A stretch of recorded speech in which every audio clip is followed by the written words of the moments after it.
Robin, this is long overdue. This is a special day for me. Welcome to the podcast.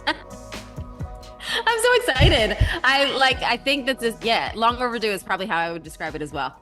It is. I mean, I've been a fan of yours for a long time. You kick my ass on a daily basis. So, I mean, it's only... Just keep throwing those weights around. It's only suitable that we come and we hear from the person who kicks my ass every day.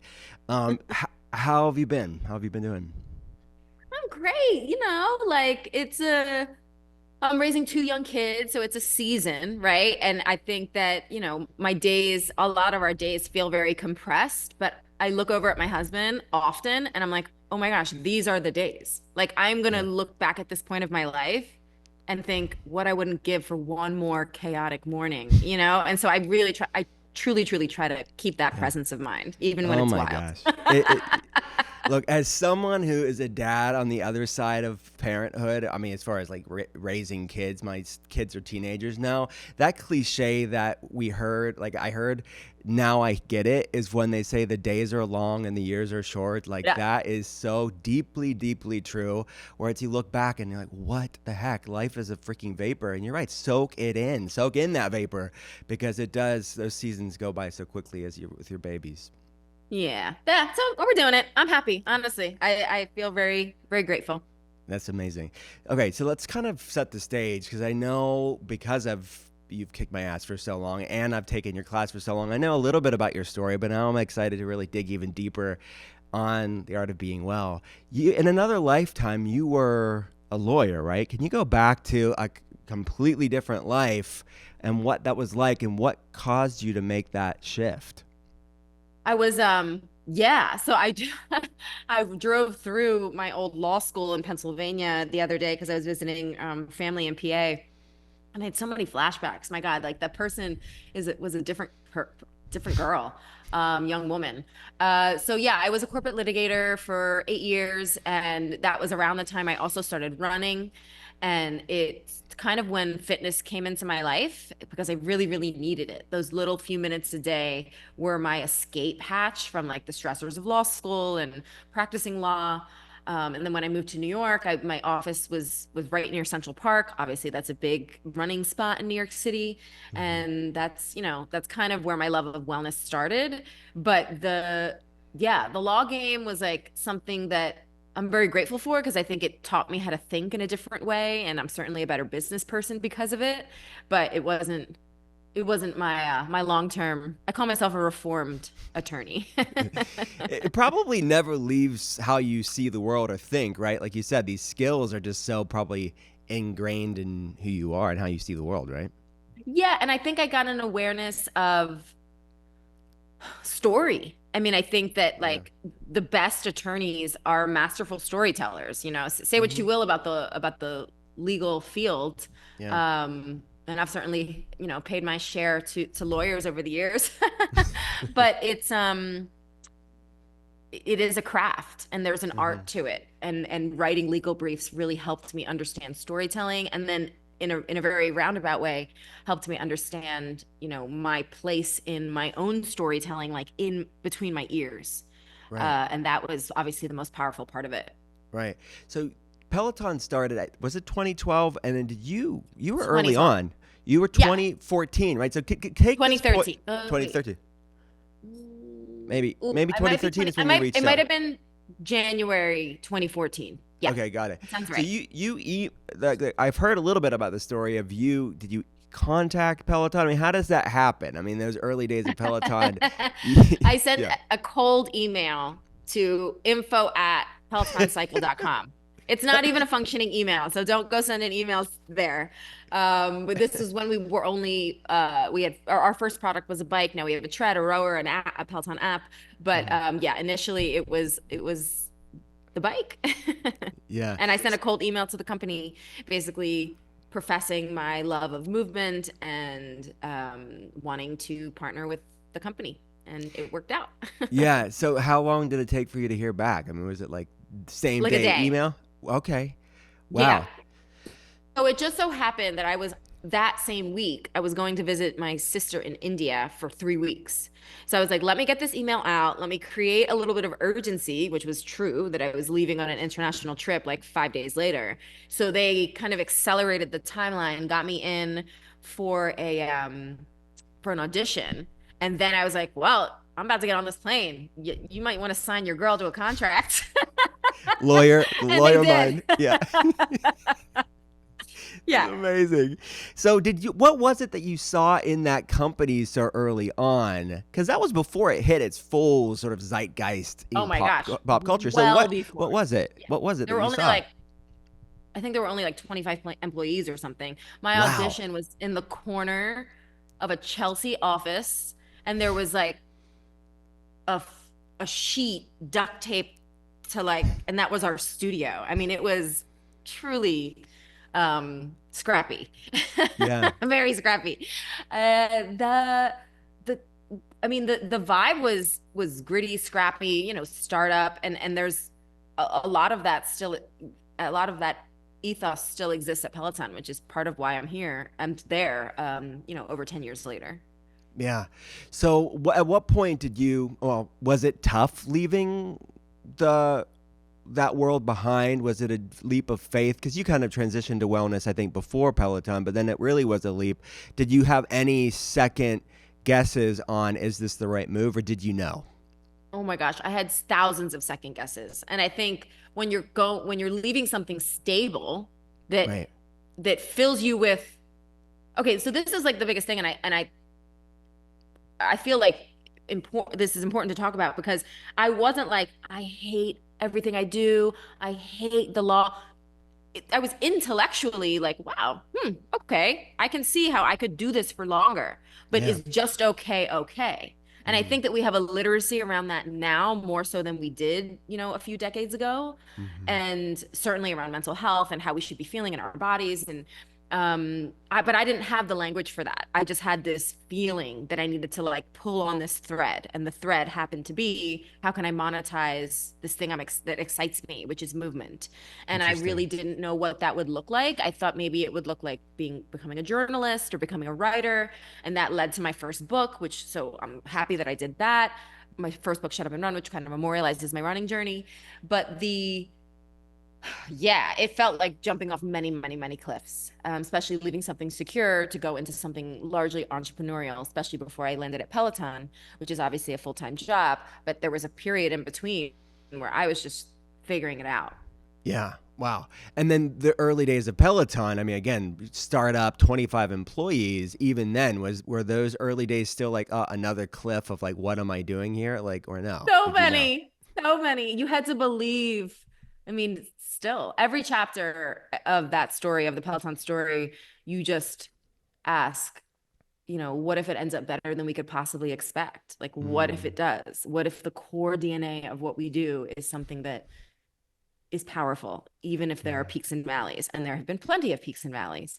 Mm, And I think the success stories that we admire are not overnight success stories. They're the ones that yeah. have that sense of grit. And I think as a teammate and as a leader of a team with the instructors, the stories that we tell are like, are the gritty ones. It's like, oh my gosh, you remember that time in the locker room? Do you remember that time when do you remember that time we were just like in the trenches? And that fills us with so much pride and, Hmm. even greater purpose. Yeah. I mean, what was that? I mean, because what I see in you right now, like talking to you, is this sort of governing intuition, or maybe I would say a spiritual knowingness that maybe not always confident in it, but like you could probably look back and see this sort of calling on your life. Do you see that from the inside out? I have more of an awareness now. I didn't then, but I will say that running allowed me to listen to my inner voice and maybe like guided voice a little bit more, Hmm. to like quiet the noise and actually tune in. I do believe, when I'm teaching, I will say, like, for like the spiritual folks out there, I'm like channeling. Like, I'm not even aware of what's happening. I'm just like a conduit for the experience. That might sound a little bit like ethereal to folks, but that's what I really feel about it. Yeah. And yeah, I think that we are all so there's so many inputs. And in trying to curate our scope of influence, whether it's what we're listening to, what podcast we're listening to, what social media diet we're having, we're ingesting, which is a diet, by the way. It's I think that we forget for our inner monologue to be part of that scope of influence. And I'm Yeah. glad that I kind of spent some time with myself. Hmm. And in doing, ultra marathons and stuff, I had no choice but to spend time with myself. And that allowed me to tune in to kind of that intuition, that gut instinct that you speak of. And I have created myself into an extremely decisive person. And I Hmm. think my decisiveness is one of my superpowers. Yeah, I could see that. I mean, I think, like you said, that channeling. I think another way of putting it, and let me know if you agree or not, is that flow state. Like, it sounds like running as a flow Yes. state for you, and teaching classes as a flow state for you. A complete presence. Totally. Total flow state. Yeah. Yeah.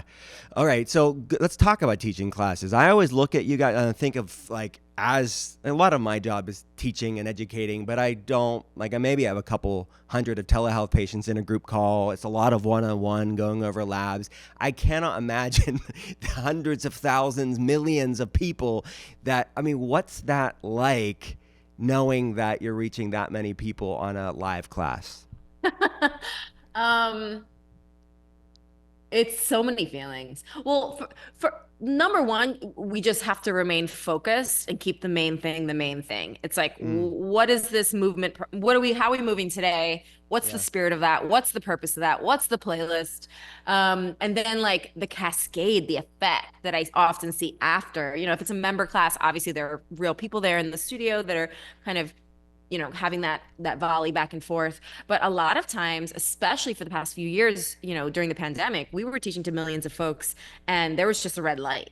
And I had to visualize that that was my mom, or it was a friend, or it was, the person, who next to me at the checkout line in Whole Foods who just needed a boost, and it very may have been. Hmm. And obviously hearing the feedback from folks in the studio, on social media, getting stopped every single day, hearing the most people are so generous with their testimonies. Hmm. And I really feel honestly, I'm very honored. It's like the greatest honor of my life to be able to do this job.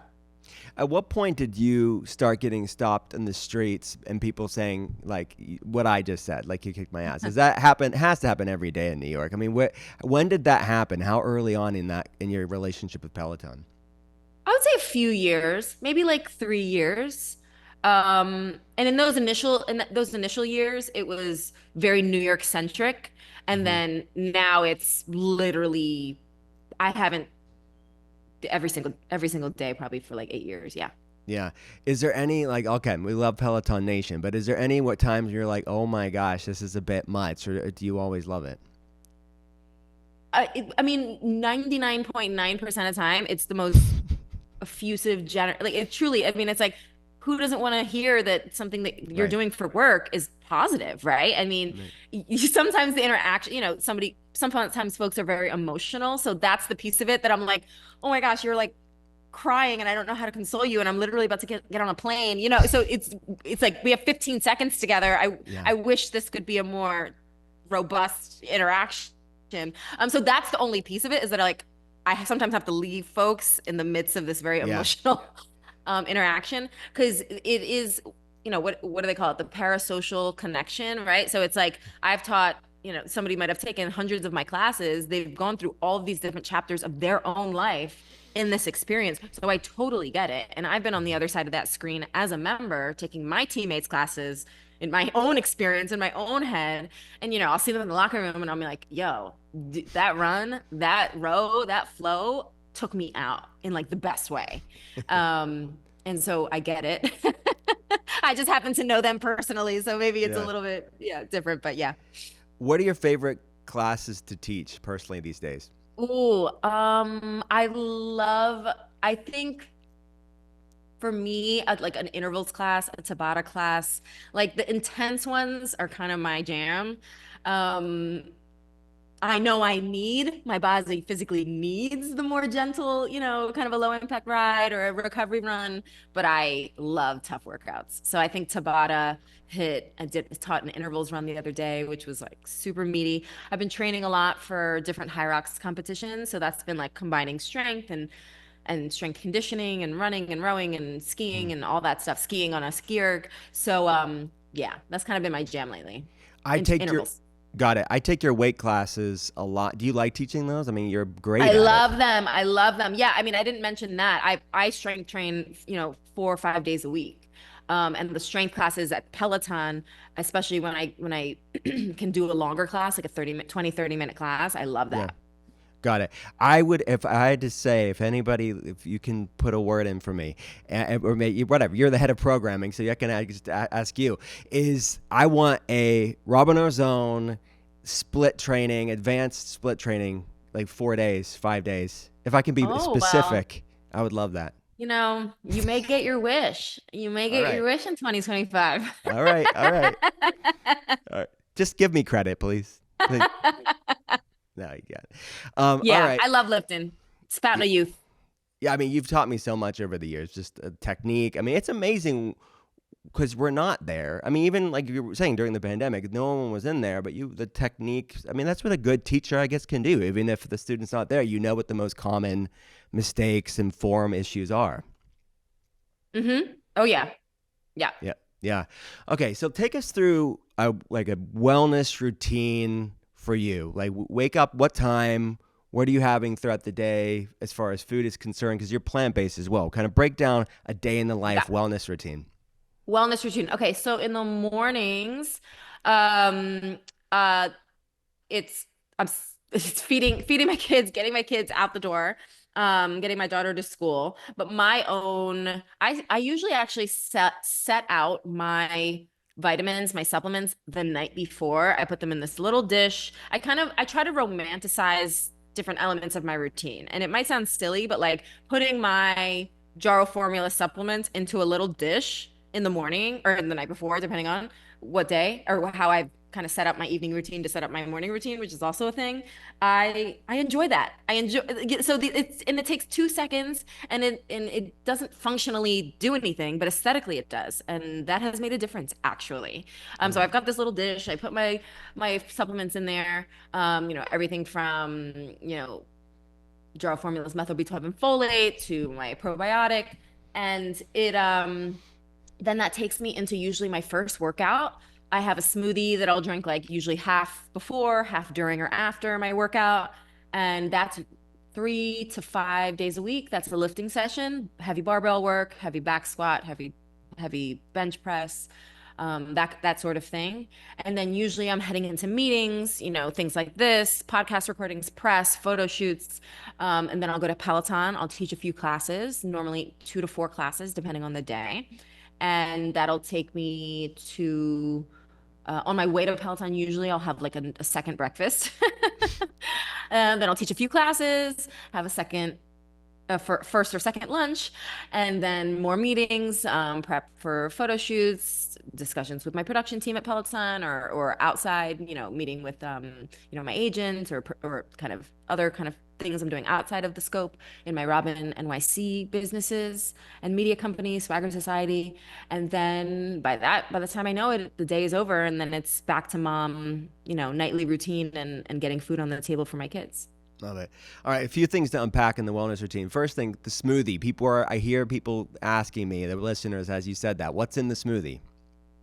So my husband is the smoothie king. He makes them 365 days a year. And even when he travels, he'll make like a few days like batch for me. He's amazing. So it'll be like um vitamin D, greens powder. We'll put apple cider vinegar in there. Of course, a plant-based protein. Obviously, it's a protein-based smoothie. Any greens that we have in the fridge. What else? I don't use a ton of like nut milks or anything. Like I'm fine with water, ice, like keeping it try to kind of simple. What else will we put in there? I mean, nothing like crazy, maybe some hemp hearts if I want some healthy fats. It's not like, oh wow, she's got this revolutionized smoothie. I think Yeah. it's more the consistency.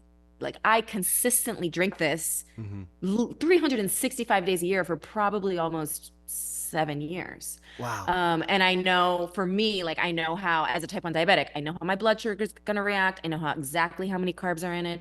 I know, I'll add berries, I'll add mango, like whatever I feel like my body might be craving. There's tons of vitamin C. I'm convinced that this keeps me, healthy. And I know that it can get me through a few hours of movement because I'm Hmm. usually I'm like running to my lift or I'm running during my lift. Or, so it's a little bit of there's a little bit of cardio and a lot of heavy lifting on Hmm. on many of the days that I'm drinking this smoothie. How much are you working out outside of teaching? I mean, is there a ratio? What's that look like? I can't imagine how I much would time you're working out. say on average 90 minutes a day. And it Got it. really depends on the day. Like sometimes that might be only 30 minutes, but on average I do my own workout before at least 75 minutes before teaching at Peloton. Okay, so you're just to make sure I understand that. So you're working at about 90 minutes outside of teaching, and then whatever class you're teaching at that time. Correct. Got it.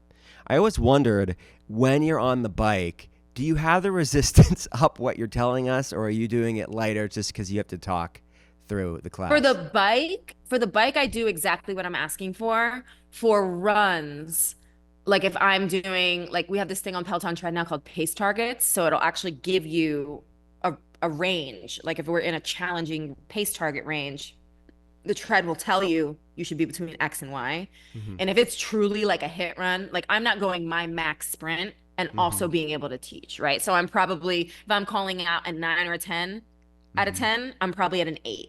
So I'm putting in work for sure, always, but I'm not at my true max or I wouldn't be able to teach. So Yeah, I'm kind of like just at that threshold ceiling for those types of workouts. got it. But for You, strength, I'm picking up heavy weights. I mean, yeah, we're really doing the workouts with y'all for sure. yeah, and I can tell that for sure with the weights. What you mentioned taking classes yourself, like on Peloton. What's your favorite currently? Not picking favorites because I know you're all friends, but like, what's your favorite instructor right now and the type of class you like taking on Peloton? Okay, so I love all the pace targets classes. Those are like my new favorites on the tread. And the pace targets are also available on the app. So like if you bring up a pace targets class, it will be informed by your mile time or what average times you've been inputting into that the Peloton database like has available. Obviously the most accurate would be the Peloton tread if you have access to that. But Andy Spears hit boot camps, I think, are some of the most efficient workouts that we offer at Peloton. I absolutely adore them. He has 30 and 45-minute versions. And so like the mornings when I always want to move my body, even if I'm taking an early flight. I mean, I will be like the 4 a.m. workout person if I have an early Mm-hmm. flight. But I'm obviously gonna try to be efficient with my time in those instances. And that 30-minute hit boot camp is super efficient. You're basically sprinting and lifting weights and you're out of there.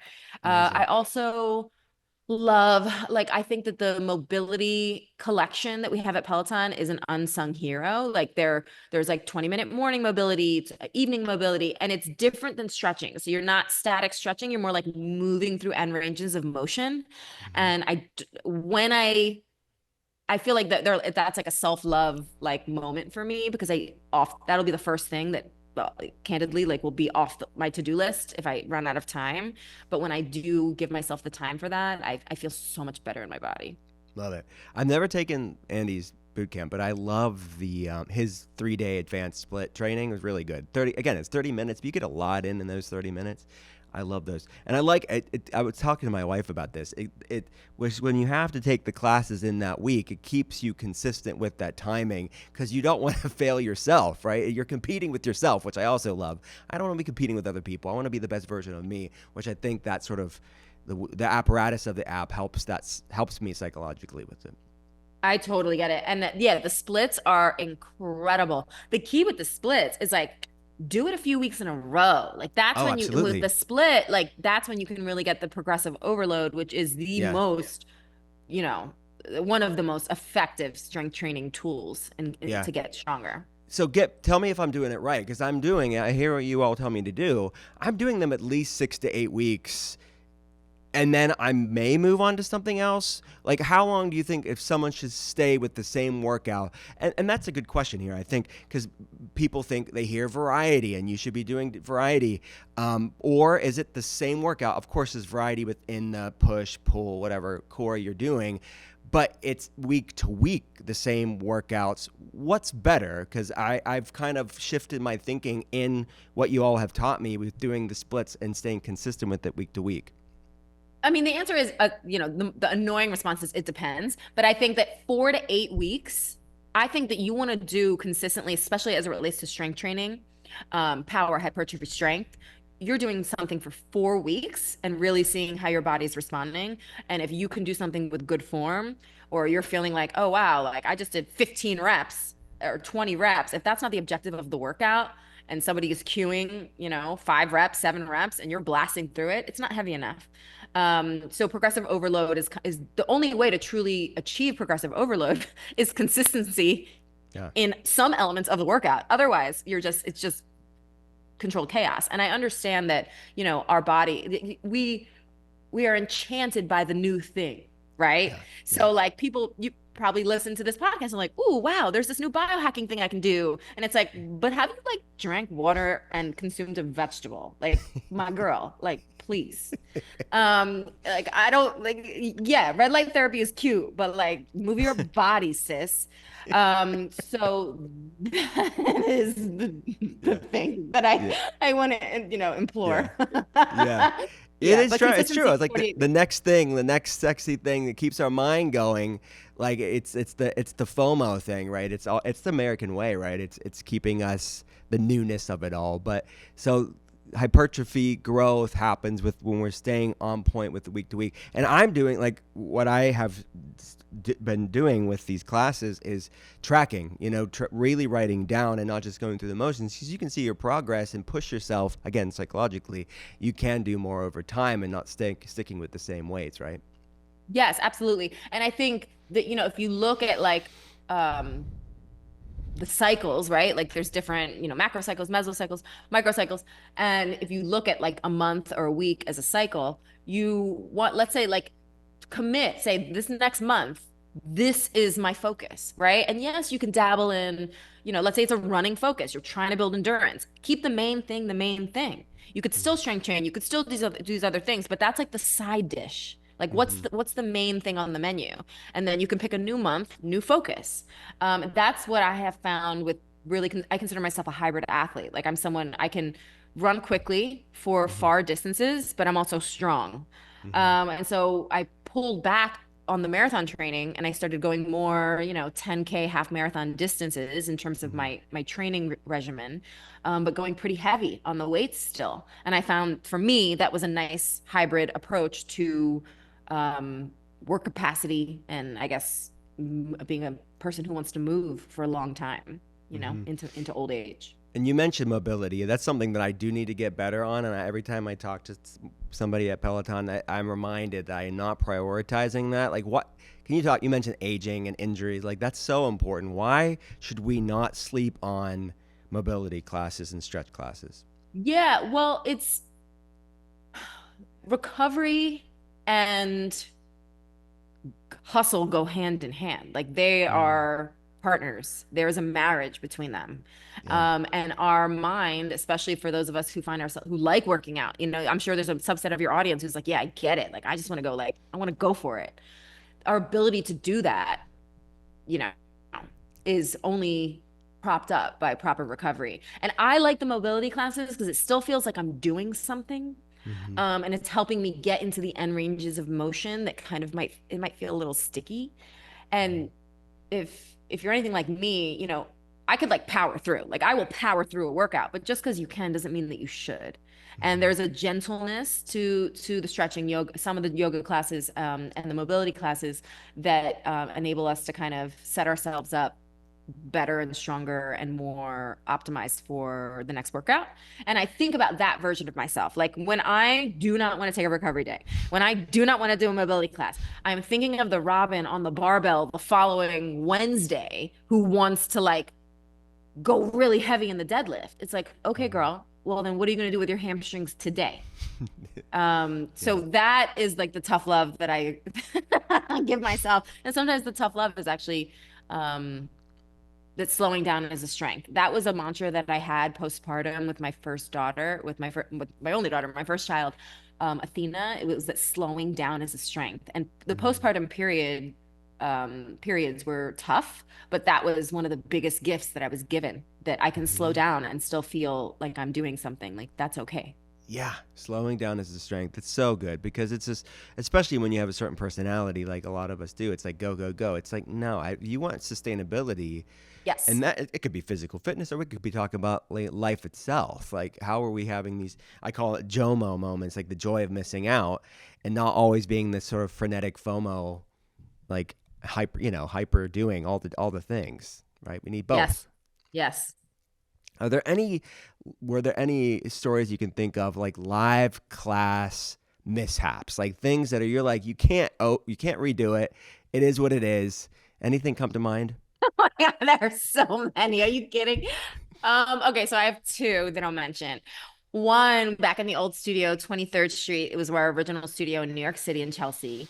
And we used to we used to have our music loaded on iPods. I mean, like the white click iPod. Okay. We Yeah, didn't yeah. have, it was like we would just plug it in, press play, and somebody would start recording. I don't even know what would happen on the back end. Like it was very not what we do now, let's just say that.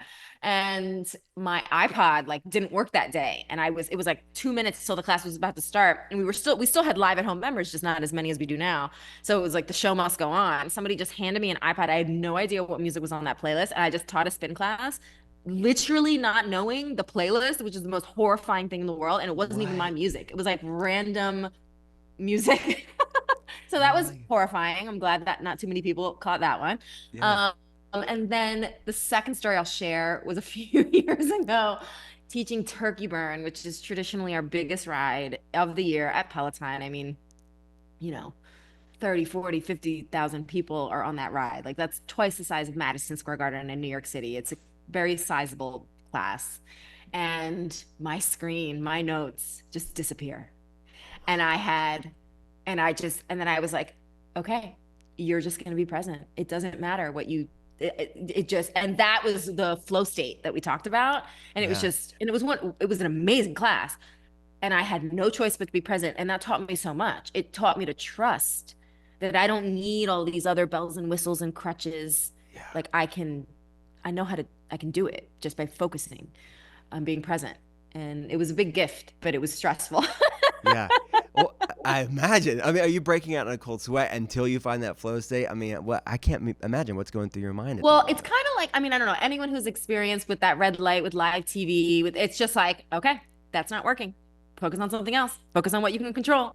And it's Yeah. very similar to like being an athlete, being primed. It's flow state. That's what flow state is, right? Like, I mean, Yeah. you think about, the research around flow state, studies some of the best athletes in the world, some of the best leaders in the world. And it's like, everyone has their equivalent of the red light. Yeah. And for us, it is physically a red light. That's what we call our tally light, or that's what the tally light is. It's represented as a red light on our cameras, and you are just in it. Did you let the audience know at that point you had no feet? No, you just went with it. Went with it. Amazing. One of the funniest stories that just popped up in my head now at one of your classes, it was the story of your husband with Halloween and the costume was a child's costume. Oh my God, I could cry Can you just thinking tell about can you tell the story? Because it was freaking funny. it. Okay, so I am the kind of person who buys Halloween costumes in like August. I am a planner. I love getting things organized ahead of time. And I was so proud of myself because we were Ghostbusters, and my daughter and I were like Ghostbusters in the little like zoo jumpsuit. And my husband was going to be the Stay Puff Marshmallow Man from like one of the OG Ghostbusters movies. And I bought the costumes literally in August, put them in a drawer, didn't think about them. The day of Halloween arrives, my daughter's getting dressed. I hand my husband his little bag of costume, and he's in his closet and he's like, babe, I don't know if this fits. And I was like, just put it on. We have 2 minutes, and we were trying to get trick or treating done before bedtime. And if any parents of young children know, like it is bedtime is bedtime, like at least in my house. Otherwise, it's chaos. And so we were trying to do a little trick or treating before I think it was bedtime, and, and he walks out, and I bought him a child's costume by accident, and when I tell you, it was skin tight, and the Marshmallow Man is supposed to be like puffy. In fact, like this costume had like a fan in the back that was supposed to like blow up the head and the body, and it was Yeah. so tight that the fan didn't blow. The fabric was skin tight to this man's legs. And I just look at it, I gave two looks, I cracked up, and I was like, show must go on, let's get out. So yeah, never forget when Drew Butler dressed up as the Marshmallow Man in a skin tight child's costume at 40 something years old. He'll never forget it. He'll never forget it. All right, let's go. You mentioned being plant-based. I know you've been plant-based for a while. What was the decision behind that? When did you become plant-based? So yeah, over 10 years ago, I became plant-based, and it started when I really started doing ultra marathons, and I started learning about Scott Jurek and Rich Roll Rich roll, and the yeah. anti-inflammatory diet, which, I know some folks on an anti-inflammatory diet aren't only plant-based, but that was kind of my entry point into researching about inflammation and recovery. And I found that, a plant-based diet helped me recover so fast. Like I would run a marathon. I'd do like a 30-mile run. This is when I was ultra training. Obviously, the Hmm. distances were intense. I would do a run and I would barely be sore the next day. And obviously part of that was smart training, but I really think the other part was diet. And it kind of just works for me. I know that it works for my body, and I'm able to still put on muscle mass. I really focus on protein in a plant-based diet.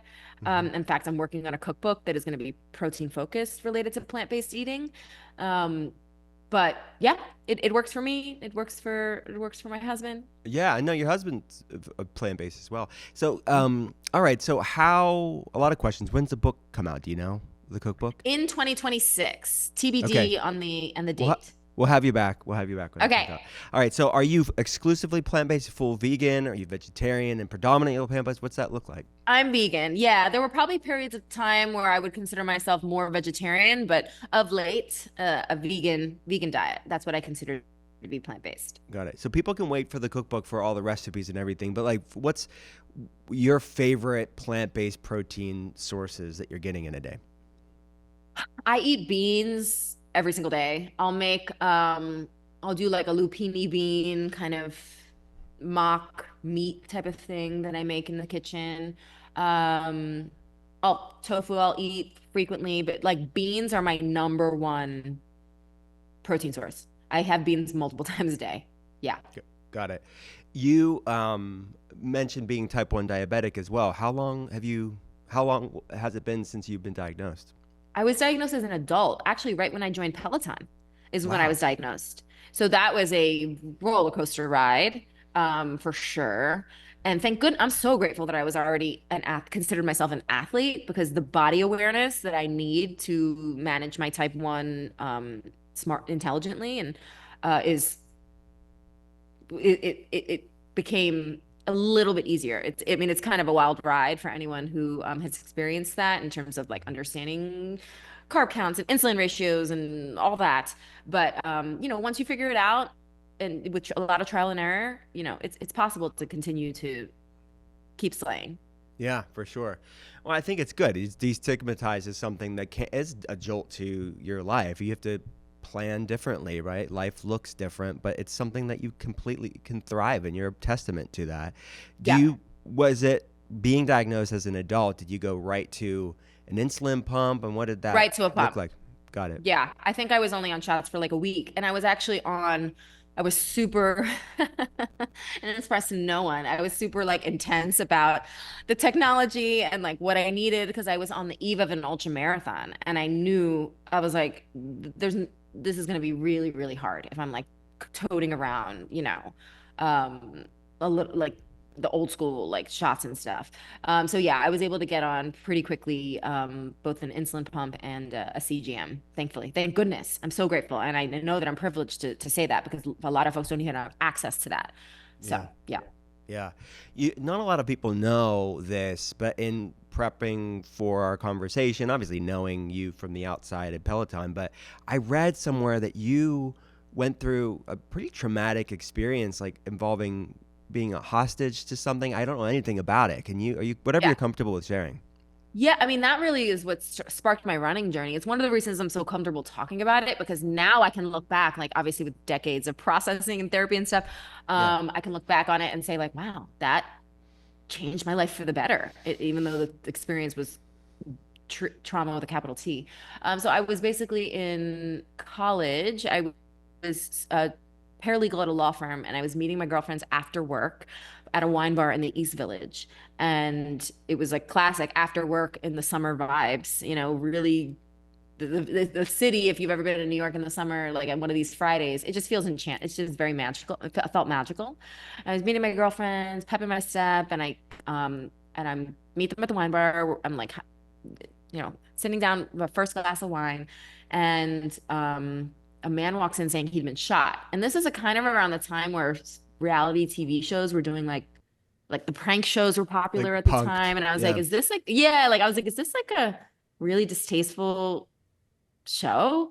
And I realized very quickly after that it was not. And then a man walks in with a gun, and that's when things just really took a turn. And he, basically everyone who was in that wine bar, he held hostage at gunpoint, and the Wow. NYPD then kind of corral outside, and it's sirens and expletives, and I mean, as you can imagine, it was like a movie. Like if you can picture Law and Order, that was it.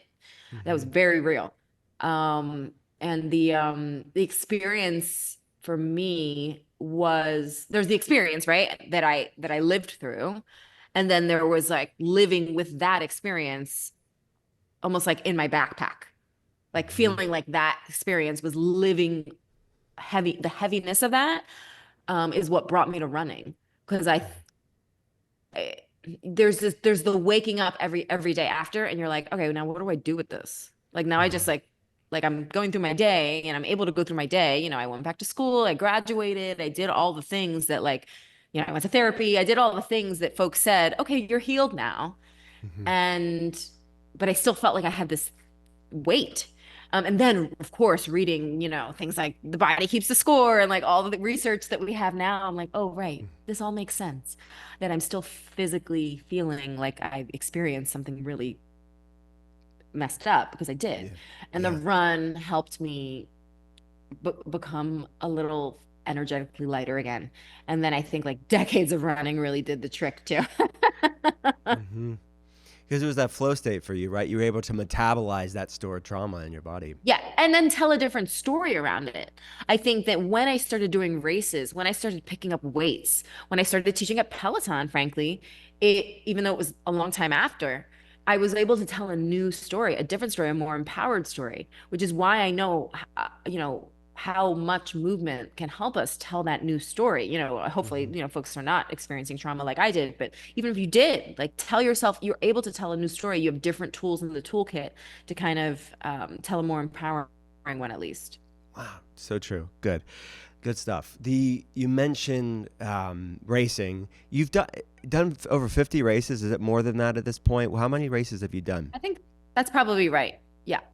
50 races. Yeah. What makes you want to keep doing them at this point? What motivates you? Mm, I am just curious about what my body can do. I like getting into the mindset of like, you are in your body and that little voice. It just get like, I feel, you know what I visualize? I visualize like I'm going through a tunnel. Like when I'm in a race, I have probably literally tunnel vision, but I like, I don't know. Like I get like, it's hard to explain, but it is like that tunnel vision. And I just like head down, do the work, head down, do the work. And I find, even though it's hard in the moment, I find that actually very liberating. Are you training for one right now? Yeah, I'm kind of, I'm usually always training for something, but yeah, I have a few high rocks races coming up in 2025. Got it. And what's the hardest one that you've done so far? Mm, um,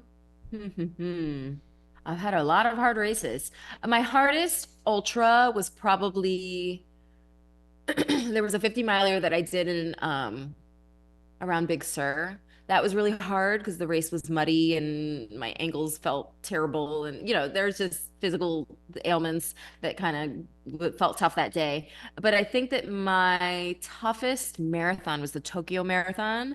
I just had a lot of issues like with my blood sugar, and then my pump failed, and it was just like a whole thing, like specific to me, obviously like T1D management, but it was the meta story that I like to share is like you're going to learn more actually from the tough races and the tough training runs. And I Yeah. look back at those two different races and I didn't get the time I wanted. It wasn't like, there wasn't a movie montage. Well, then things turned around and I ended up getting a PR anyway. Like, no, it was horrible. Like it was just bad. But the story I now tell myself is like, but I was tenacious as hell and I just Mm. figured it out and I controlled what I could control. Hmm. And I'm proud. So sometimes the moments that you're proud of are not like because of the success markers that others will attribute to a quote good race or a Mm. fast race. They weren't, but I'm proud of them anyway. Yeah. I mean, do you feel like and this is such a good symbolic to life, right? I mean, do you feel like in a way you almost learn more from that than the great easy race? Oh yeah, definitely. Yeah. It's you learn, well, like, I mean, who you are is how you handle getting back up. Yeah. That's literally who you are. Hmm. Yeah, and in some ways, so many ways in our culture with this sort of highlight reel of social media, which has its blessings, it connects people, right? I'm not against it, but the sort of double-edged sword aspect of it is that we don't see the failures so much. We don't see the hard times. We don't see the rejection. We don't see the hard times, right? Yeah, yeah. I think that there's like part of part of social, I think now folks are sharing maybe more vulnerable things. Yeah. And I think like there is like an oversharing element too, which is, can go too far. But I also think that there's a vulnerability there which can bring people together and I think is really encouraging because you feel like you're not alone. Yeah, absolutely. Does your husband ever do the races with you? Are you doing them by yourself? What's that look like? We did one race together. We ran the Philadelphia Marathon together, and he proposed. He proposed a few times in our history together, but he proposed after that race, and so that's a memorable one for our family for sure. Yeah. He does his own thing. He lifts heavy and he does rides with me, but the racing he kind of heads up the cheer squad, which I'm really grateful for For because I sure. need that too. And cheering Absolutely. is a sport. Cheering is exhausting. I love that you said that he proposed a few times. I'd love to know that he just like couldn't get Okay, enough. well, he proposed the first time 3 days after meeting me. Um, Wow.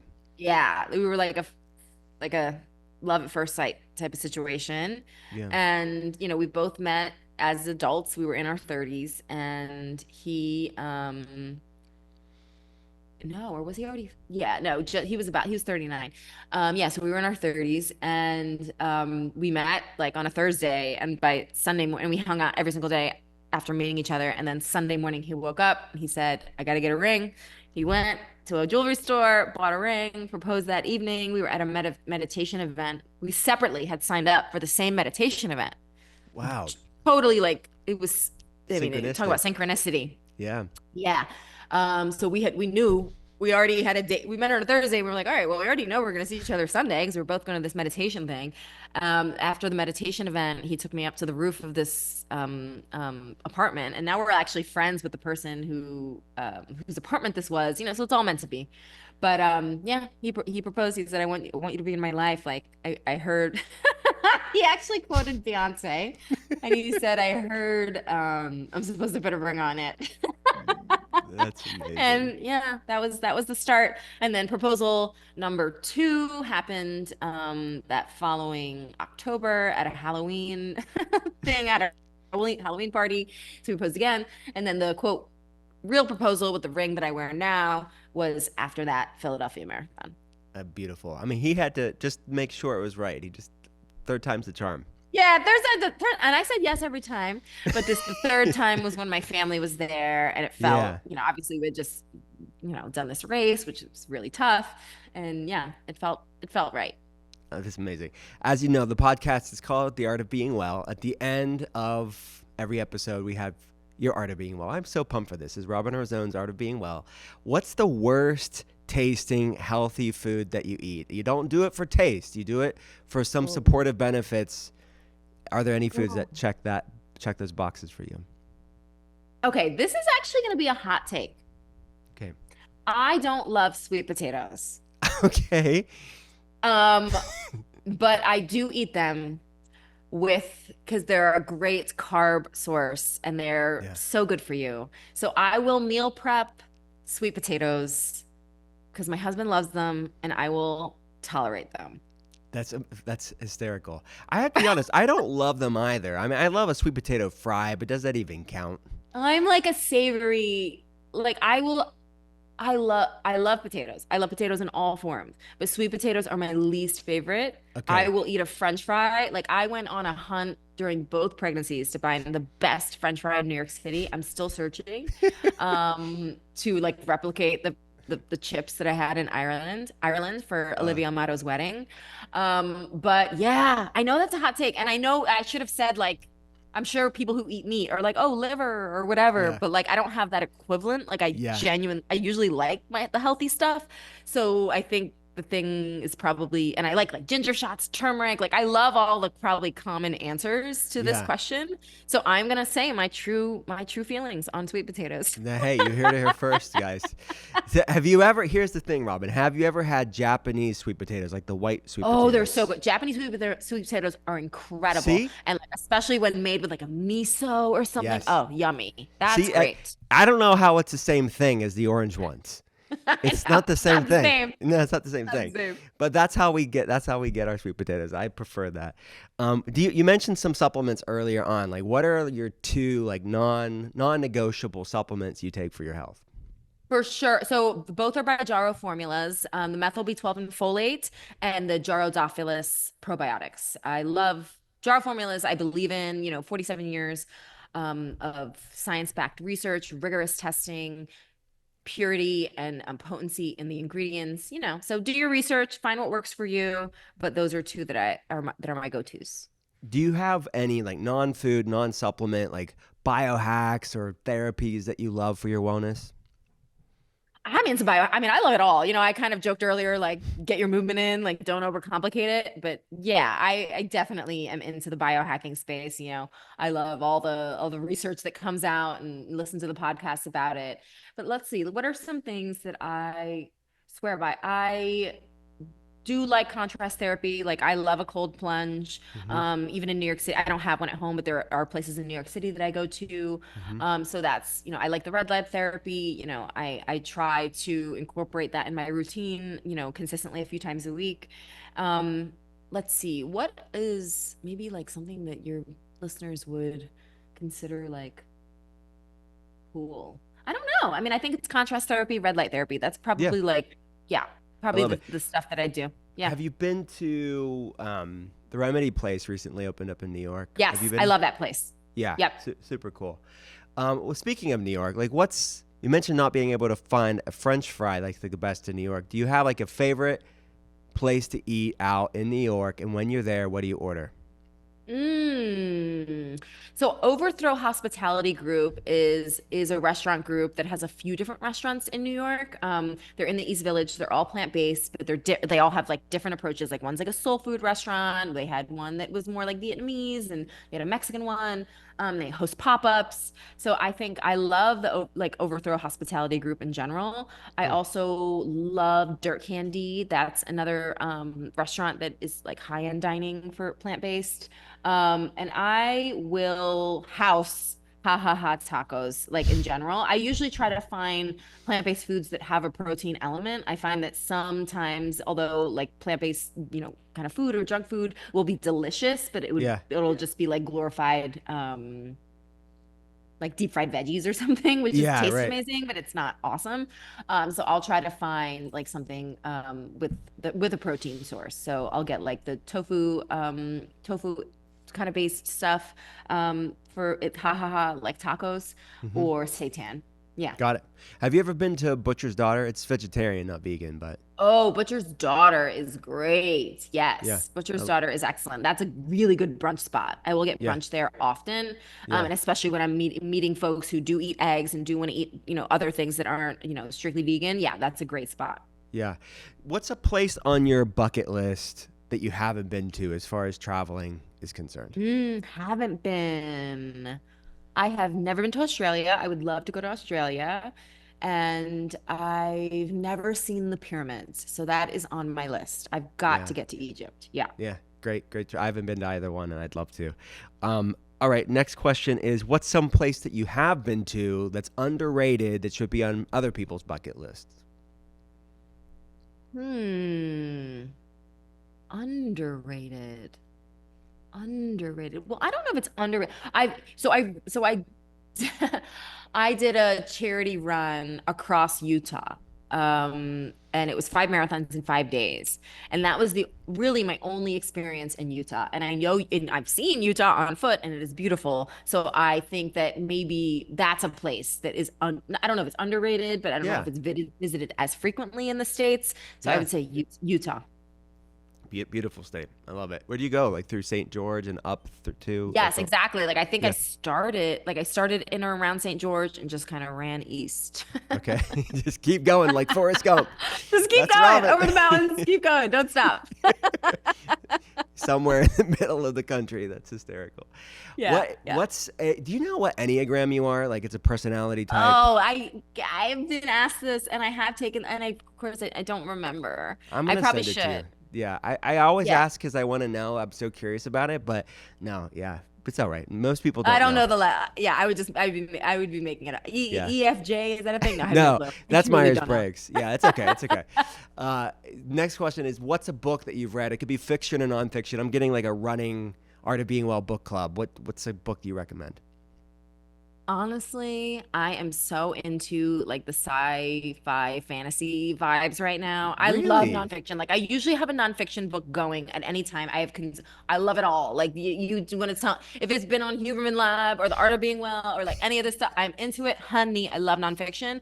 But I am kind of in my era of like gobbling up a fiction book at night and I just am allowing myself to do that. I've got Yeah. my like red light going, my book going, and it's like Fourth Wing. I'm into it. Wait. I love a dragon, honey. Yes, my wife is reading these books right And the now. third book is like early 2025. Yeah. Okay, I'm pretty sure this is her.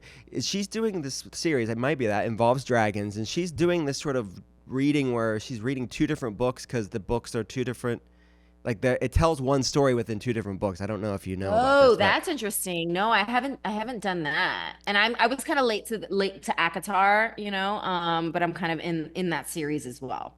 yeah. Oh, hey, I love it, my friend. This has been a blessing conversation. I've loved it. I knew I would. Where do people go to learn about the amazing things you're doing? I'll tell them where to go.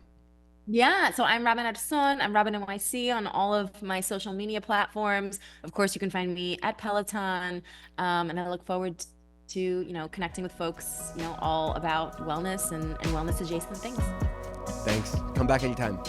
Yeah, I loved it. Thanks, Will.